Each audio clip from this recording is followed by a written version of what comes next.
Sweet take solution চ্যানেলের পক্ষ থেকে আপনাদের সকলকে স্বাগতম জানাচ্ছি।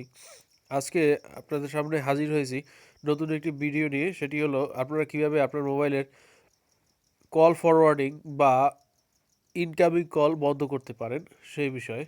আমাদের অনেক সময় দেখা যায় আমরা কোনো জরুরি মিটিংয়ে বা জরুরি কোনো অনুষ্ঠানে থাকি, তখন আমরা চাই না যে আমার মোবাইলে ইনকামিং কল আসুক, তবে আউটগোয়িং যে আমি কাউকে কল করতে পারি সেই সেটিংসটি অন থাকুক।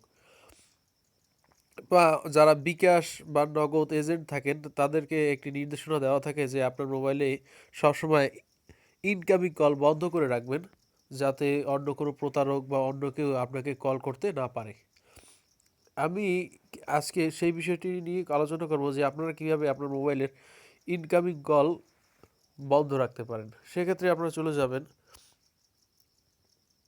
ডায়াল প্যাডে, সেখানে গিয়ে লিখবেন *2 এরপর স্টার।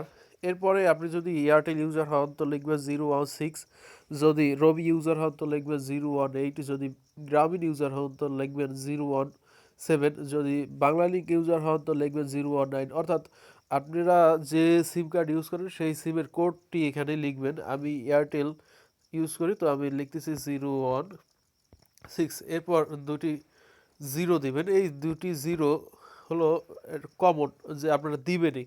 এরপর হলো হ্যাশ, এরপর কল করে দিবেন। আমি কল করে দিচ্ছি। এরপর আমার এখানে একটি নোটিফিকেশন আসবে, আমি নোটিফিকেশন আসা পর্যন্ত অপেক্ষা করি। যারা এর ফাঁকে যারা আমার চ্যানেলে নতুন তারা আমার চ্যানেলটিকে সাবস্ক্রাইব করুন, এবং যারা পুরাতন আছেন তারা আমার ভিডিওটিকে একটি লাইক দিন। আপনারা দেখতে পাচ্ছেন এখানে একটি নোটিফিকেশন চলে আসছে, call forwarding registration was successful, অর্থাৎ কল ফরওয়ার্ডিংটি অন হয়ে গিয়েছে। এখন কেউ যদি আমার এই সিমে কল দেয় তো লেখা আসবে যে আপনি এই নম্বর এখন আর ব্যবহার করা হয় না বা নাম্বারটি ব্যস্ত আছে।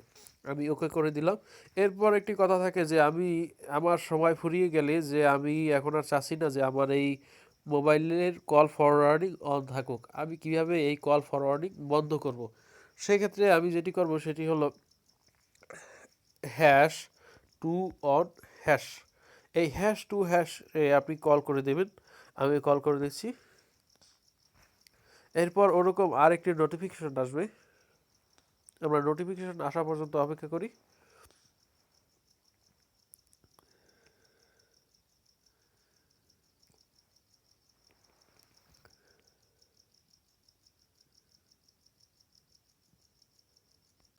আপনারা দেখতে পাচ্ছেন নোটিফিকেশনটি চলে এসেছে, অর্থাৎ